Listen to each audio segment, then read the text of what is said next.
হুজুর আল্লাহ জুনায়েদ বাগদাদী সাহেব হুজুরকে অত্যন্ত স্নেহ করতেন, বেশি মহব্বত করতেন। অন্যান্য শিক্ষক এক পাল্লায় ছিল, কিন্তু জুনায়েদ বাগদাদী সাহেব নামক বরকাতুল আলিয়া আল্লাহ শফি সাহেব নামক রাহমাতুল্লাহ আলাইহির কাছে আরেক পাল্লায় ছিল। সমস্ত শিক্ষক এক পাল্লায়, জুনায়েদ বাগদাদী হুজুর ছিলেন আরেক পাল্লায়। বর্তমান এটা 2020 সাল চলতেছে। 2020 সাল মনে হয় আমাদের বড় বড় আকার হতে চলে যাওয়ার সাল।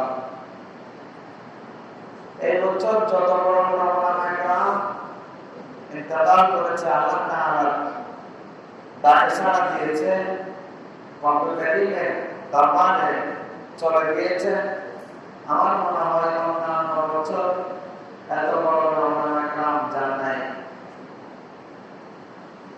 সর্বশেষ আমাদের মাতার মহস্তের কাজ উস্তাদ মাওলানা শাইখুল হাদিস,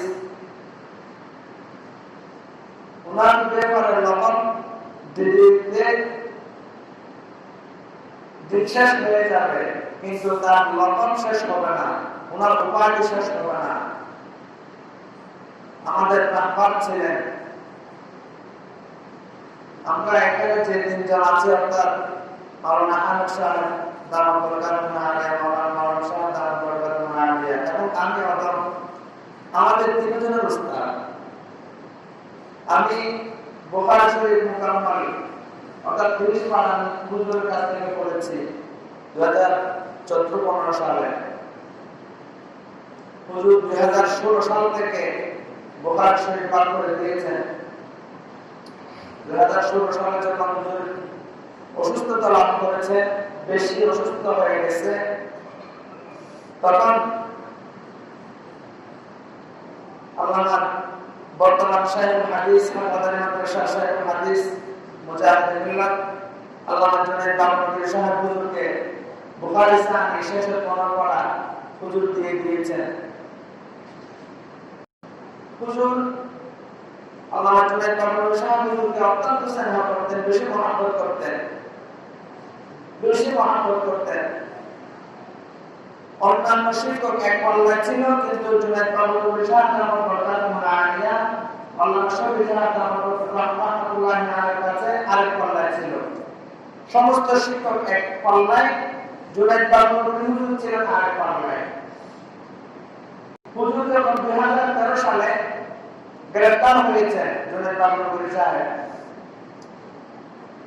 তখন বর্তমান আমাদের মাদ্রাসার যেটা বড় মসজিদ আছে, ওই মসজিদের কাজ চলতেছে, যার কারণে বাইতুল আতিক অর্থাৎ ছোট মসজিদ, যেটা 2 তলা বিশিষ্ট মসজিদ, উত্তর পাশে যেটা আছে, ওই মসজিদে নামাজ পড়া হতো। প্রত্যেকদিন আসরের নামাজের পর জুনায়েদ বাগদাদী সাহেবের জন্য হুজুর নিজে দোয়া করতেন। এমন দোয়া ছিল না, মানে যে দোয়ার মধ্যে জুনায়েদ বাগদাদী সাহেব হুজুরের জন্য আল্লামা শফি সাহেব রাহমাতুল্লাহ আলাইহি নাম উচ্চারণ করেন নাই। আর জুনায়েদ বাগদাদী সাহেব হুজুর 2013 সালের আগে তেমন হেলিকপ্টার আদর করে তেমন কোন মাহফিল বা কোন প্রোগ্রামে যান নাই। কিন্তু হুজুরকে যখন হুজুর মুক্তি লাভ করেছেন, কারাগার থেকে আসছেন, এরপর শফি সাহেব হুজুরকে রাহমাতুল্লাহ আলাইহি রাহমাতুল্লাহ ওয়াসিআ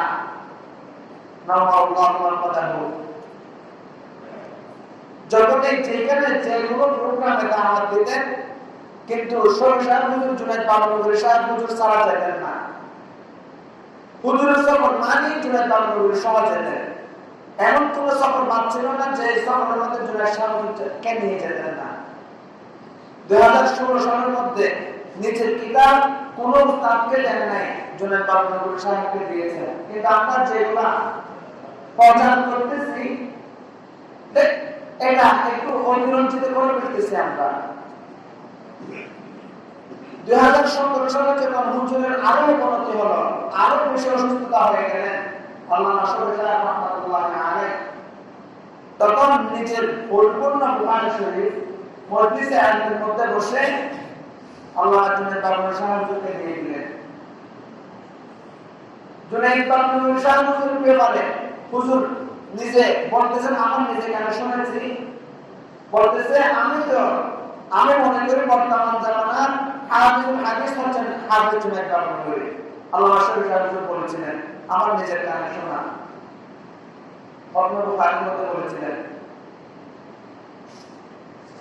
এবং জুনাইদ বাবলুরি আমার থেকে বেশি আরো উঁচু মানের আলেম শরীফ হুজুর বলতেছেন, কারণ আমি তো শুধুমাত্র একটা আলেম, কিন্তু জুনাইদ বাবলুরি হাফেজ, কোরআনের হাফেজ, আমি তো কোরআনের হাফেজ না। আমার থেকে বেশি মর্যাদার অধিকারী হচ্ছেন জুনাইদ বাবলুরি। কিন্তু পরিশেষে আমরা দুঃখের বিষয়, আমরা উভয় হযরতের বিষয়ে এমন এমন মন্তব্য করতেছি যেগুলো তাদের মাথার মধ্যে নেই, তারা সেগুলো কিছু জানে না। আর আল্লামা শরীফ সাহেব রাহমাতুল্লাহি আলাইহি উনি কি ছিলেন সেটা আমরা এখন বুঝতেছি। উনি কি ছিলেন, আল্লাহ তাআলা কি পাঠিয়েছিলেন আমাদের জন্য, আমরা সেটা এখন বুঝতেছি। যখন উনি ছিলেন, হযরত যখন দুনিয়ার মধ্যে ছিলেন, তখন আমরা বুঝি নাই। হযরত 2013 সালের আগ পর্যন্ত উনি কোন সময় কোন রাজনৈতিক দলের মধ্যে সম্পৃক্ত ছিল না। আল্লামা হুসাইন আহমদ মাদানী রাহমাতুল্লাহি আলাইহি যে সমস্ত খলিফারা ছিল, কম বেশি সবাই খেলাফতের মজলিসের সাথে না জমিয়ত উলামার সাথে সবাই কিছু সম্পৃক্ত ছিল, বা অন্য কেউ আরেকটি ইসলামের রাজনীতির সাথে সম্পৃক্ত ছিল। কিন্তু আল্লামা আহমদ শরীফ সাহেব রাহমাতুল্লাহি আলাইহি কোন রাজনীতি, ইসলামী রাজনীতি বলেন, ইসলামী রাজনীতি বলেন, ডানপন্থী বলেন, বামপন্থী বলেন, যেটাই বলেন না কেন, কোন রাজনৈতিকের সাথে ওনার সম্পর্ক ছিল না। 2013 সালের মধ্যে যখন ইসলাম বিরোধী কিছু কথা শোনা গিয়েছিল, নবী রাসূল এবং আল্লাহ রাব্বুল আলামিনকে নিয়েও যখন কিছু নাস্তিক মুরতাদরা বিদ্রোহ করেছিল, তখন 13 দফা নিয়ে এই হেফাজত সংগঠিত করেছে। হেফাজত ইসলামের নামে একটি অরাজনৈতিক সংগঠন, এটা কোনো রাজনৈতিক নয়।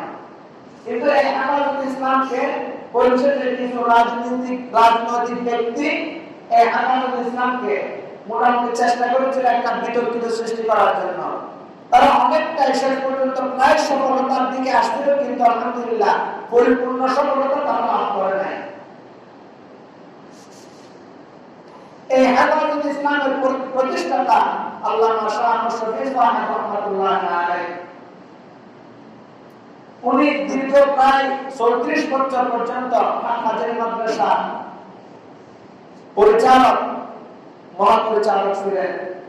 80 বছর পর্যন্ত ওই হাফেজ মাদ্রাসা শিক্ষকতা করেছেন। 80 বছর লাগাতার 80 বছর। হযরতের ইন্তেকালের একদিন আগেও, অর্থাৎ উনার লেখাপড়া শেষ থেকে মৃত্যু পর্যন্ত একদিনের জন্য অর্থাৎ লেখাপড়া থেকে 1 মিনিটের জন্য, একদিনের জন্য বিরত থাকেন নাই।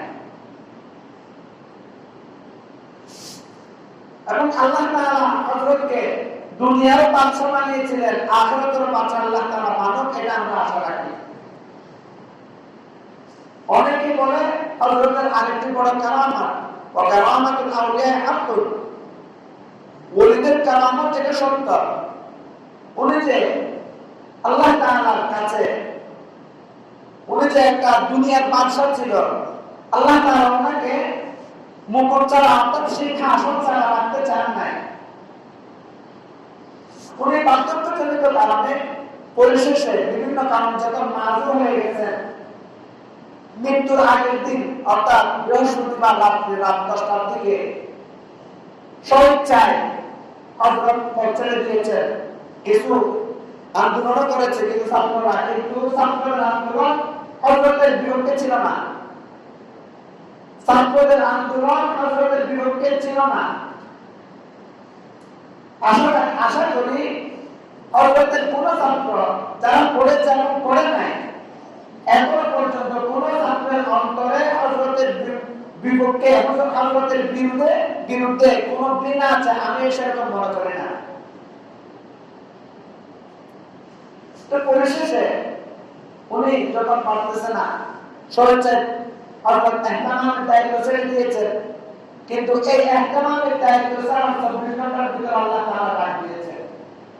আল্লাহ তাআলা ওনাকে সিংহাসনবিহীন 24 ঘন্টা থাকতে দেন নাই। এবং আসলে আরেকটি বড় কারণ হলো 2-3-4 তো ফেসবুকের মধ্যে প্রচার হয়েছে, উনি দেখা করেছে অন্ততপক্ষে এই বছর 2-3 বার মারা গেছে, কিন্তু সবসময় এটা মিথ্যা প্রমাণিত হয়েছে, অর্থাৎ কিছু মুনাফিক এটাকে গালাগালি প্রচার করেছে। হযরত যখন ইন্তেকাল করেছে আমরা যারা শুনেছি তখন তো আমাদের মাথার উপর কি চলে গেছে, অর্থাৎ মনে হয়েছে একটা উহুদের পাহাড় আমাদের মাথার মধ্যে আসছে। কি শুনলাম এটা, নিজের আত্মীয় স্বজন কাছের আত্মীয় স্বজন ইন্তেকাল করলে সেরকম কষ্ট হতো না, কিন্তু আল্লাহর ওলি এত বড় আলেম উনি দুনিয়া থেকে এখন আমাদের থেকে বিদায় নিয়ে চলে গেছেন আল্লাহ তাআলার দরবারে। আমরা ওনার জন্য কিছু করতে পারি না, এখন পারবো না। উনি আমাদের জন্য অনেক কিছু করেছেন, ইসলামের জন্য অনেক কিছু করেছেন, অন্ততপক্ষে আমাদের উচিত ওনার জন্য দোয়া করা। এই দোয়া ছাড়া আমরা কিছু করতে পারবো না। এবং আল্লাহ তাআলা আমাদেরকে পাঠিয়েছেন ইতিহাস করার জন্য। আমি মনে করি 2013 সালের ইতিহাস আপনারা দেখেছেন, লক্ষ লক্ষ জনতা ইসলামের জন্য প্রাণ দিতে প্রস্তুত হয়েছিলেন। এবং অনেক সময় দেখা যায় ওই ব্রিটিশ আন্দোলনের মধ্যে ব্রিটিশ শাসক এমন কোন গাছ ছিল না যে গাছের মধ্যে ওলামায়ে কেরামের লাশ জুড়ে নাই, এমন কোন গাছ ছিল না। কিন্তু বাংলাদেশের মধ্যে এমন পরিস্থিতি চলে আসছিল আর ওলামা বাংলাদেশের মধ্যে টিকে থাকা মুশকিল ছিল। হযরতের এই বিচক্ষণতার কারণে, বিচক্ষণতার উসিলায় আল্লাহ তাআলা আলেম ওলামাদেরকে সম্মান ফিরিয়ে দিয়েছিলেন। এটা হযরতের উসিলায় আল্লাহ তাআলা হযরতের দুনিয়া থেকে নিয়ে গেছেন। এবং হাদিসের মধ্যে আসছে মওতুল আলিম মওতুল আলাম, একজন হাক্কানি আলেমের মৃত্যু মানে একটা পৃথিবী ধ্বংস হয়ে যাওয়া, একটা পৃথিবীর মৃত্যু। কোরআন মাজিদের মধ্যে আল্লাহ তাআলা নিজেই বলতেছেন ইন্নামা ইয়াখশাল্লাহা মিন ইবাদিহিল উলামা, নিশ্চয় আল্লাহ রাব্বুল আলামিনকে বেশি ভয় করে, ইন্নামা ইয়াখশাল্লাহ আল্লাহকে বেশি ভয় পায় আল্লাহ তাআলার বান্দা সমূহের মধ্যে আল উলামা, যারা আলেম প্রকৃতপক্ষে যারা আলেম তারাই একমাত্র আল্লাহকে বেশি ভয় পায়। হযরত আব্দুল্লাহ ইবনে মাসউদ রাদিয়াল্লাহু তাআলা বলতেছেন যিনি যত বেশি আল্লাহকে ভয় পাবে তিনি তত বড় আলেম। আলেম হওয়ার জন্য হাদিস, কোরআনের আয়াত, হাদিস এগুলো মুখস্থ করা শর্ত নয়। কিছু হাদিস মুখস্থ জানলাম, কিছু আয়াত মুখস্থ জানলাম, তার মানে আলেম নয়। হযরত আব্দুল্লাহ ইবনে মাসউদ রাদিয়াল্লাহু তাআলা আনহু ভাষ্য অনুযায়ী সবচেয়ে বড় আলেম হচ্ছে যিনি সবচেয়ে বেশি আল্লাহকে ভয় করে। তো আলেম ওলামারা আল্লাহকে চিনে, আল্লাহ তাআলার মারিফত তারা জানে। সেই অনুযায়ী যে যত বেশি আল্লাহকে ভয় পাবে তত বেশি আল্লাহ তাআলার কাছে সে গ্রহণযোগ্য হবে। এজন্য আলেম ওলামা নবী রাসূলের ওয়ারিস। রাসূলুল্লাহ সাল্লাল্লাহু আলাইহি ওয়াসাল্লাম বলেন আল উলামা ওয়ারাসাতুল আমবিয়া, আলেমগণ নবীদের ওয়ারিস। আল্লাহ তাআলা এই দুনিয়ার মধ্যে আল্লাহ তাআলার খেলাফত, আল্লাহ তাআলার ধর্ম, এই ইসলাম, আল্লাহ তাআলার ইবাদত এটা প্রচার প্রসার করার জন্য আল্লাহ তাআলার প্রতিনিধি পাঠিয়েছেন মানুষদেরকে। এই প্রতিনিধি আল্লাহ তাআলা পাঠিয়েছেন। যখন পাঠানোর আগে ফেরেশতাদের সাথে পরামর্শ করেছিল, তখন তারা বলতেছিলেন না পাঠিয়ে না, তারা ফিতনা ফাসাদ করবে। তো পরিশেষে সংক্ষিপ্ত আকারে বলতেছি, পরিশেষে আল্লাহ তাআলা ফেরেশতাদেরকে বলতেছে আমি যা জানি তোমরা তা জানো না। ইন্নী আ'লামু মা লা তা'লামুন। পরিশেষে আল্লাহ তাআলা মানুষকে পাঠিয়েছেন আল্লাহ তাআলার প্রতিনিধি হিসেবে। কিন্তু মানুষ তো আল্লাহ বলতেছেন আমি মানুষকে সৃষ্টি করেছি দুর্বল। এই দুর্বল মানুষকে আল্লাহ তাআলা পর্যন্ত পৌঁছানোর জন্য আল্লাহ তাআলা যুগে যুগে 1 লক্ষ বা 2,24,000 পয়গম্বর পাঠিয়েছেন। পরিশেষে শেষ নবী মুহাম্মদুর রাসূলুল্লাহ সাল্লাল্লাহু আলাইহি ওয়াসাল্লামকে পাঠিয়েছেন। রাসূলুল্লাহ সাল্লাল্লাহু আলাইহি ওয়াসাল্লাম আজ পর্যন্ত নবী করে নবী পাঠিয়েছে। নবী করে কোন অন্য কাউকে নবী ছাড়া অন্য কাউকে কোনো দায়িত্ব দিয়ে যায় নাই। কিন্তু শেষ নবী মুহাম্মদুর রাসূলুল্লাহ সাল্লাল্লাহু আলাইহি ওয়াসাল্লাম যখন ইন্তেকাল করেছেন, উনার পর আর নাই, আর কোন নবী নাই। রাসূল বলতেছেন আনা খাতামুন নাবিয়্যিন লা নাবিয়্যা বা'দি। আমি শেষ নবী, আমার পর আর কোন নবী আসবে না, আমার পর আর কোন নবী নাই। এটা কোরআনের মধ্যে আছে, হাদিসের মধ্যে আছে। কিন্তু এই নবুয়তের কাজ শেষ নাই। এই নবুয়তের কাজ আল্লাহ রাব্বুল আলামিনের পক্ষ থেকে উলামায়ে কেরামদেরকে দেওয়া হয়েছে। রাসূল বলতেছেন আল উলামা ওয়ারাসাতুল আম্বিয়া। নবীরা যে সমস্ত কাজ করেছে, যে সমস্ত কাজের দাওয়াত দিয়েছে, যে সমস্ত কাজের আঞ্জাম দিয়েছে, সেই সমস্ত কাজের দাওয়াত উলামায়ে কেরামরা দিবে, সেই সমস্ত কাজের আঞ্জাম উলামায়ে কেরামরা দিবে। কারণ নবীদের ওয়ারিস আল উলামা ওয়ারাসাতুল আম্বিয়া ওয়া ইন্নাল আম্বিয়া লাম ওয়ারিসু দিনার ওয়া দিরহামা। কোন ওয়ারিসকে অর্থাৎ কোন নবী ওয়া ইন্নাল আম্বিয়া কোন নবী রাসূলগণ লাম ইওয়ারিসু দিনার ওয়া দিরহামা, কোন ওয়ারিসদেরকে তারা ওয়ারিস বানায় নাই, দিনার এবং দিরহামের ওয়ারিস বানায় নাই, মিরাস দেয় নাই। ওয়া ইন্নাল আম্বিয়া লাম ইওয়ারিসু দিনার ওয়া দিরহামা, কোন ধন সম্পদের ওয়ারিস বানিয়ে যায় নাই। তারা দিয়েছে এই আলামের ওয়ারিস, তারা দিয়েছে আলামের ওয়ারিস, আলমের ইলাহি, আলমের নবুয়তের ওয়ারিস বানিয়ে দিয়েছে। এই আলমের ইলাহি, আলমের নবুয়ত, এগুলোর দায়িত্ব উলামায়ে কেরামদেরকে আল্লাহ তাআলার পক্ষ থেকে নবী রাসূল বানিয়ে দিয়েছেন, রাসূলুল্লাহ সাল্লাল্লাহু আলাইহি ওয়াসাল্লাম বানিয়ে দিয়েছেন। এরকম কয়েকজন আল্লাহর ওলি আমরা এই বছর অন্তত 2020 সালে 30-40 জনের উপরে আল্লাহর আলেম আমরা হারিয়ে ফেলেছি এই 2020 সালের মধ্যে। আমাদের মাদ্রাসা সরকার হুজুর ওনার কথা যখন বলেছি, আমাদের নাজিহাত মাদ্রাসা আল্লামা শাইখ ইসা রাহমাতুল্লাহি আলাইহি, আমাদের এই জি মাদ্রাসা আল্লামা তৈয়ব রাহমাতুল্লাহি আলাইহি, ভারতের আল্লামা সাইদ হোসেন আসানি সৈয়দ আহমদ মারুফুর রাহমাতুল্লাহি আলাইহি শারহ হাদিস, উনি এই বছর ইন্তেকাল করেছেন।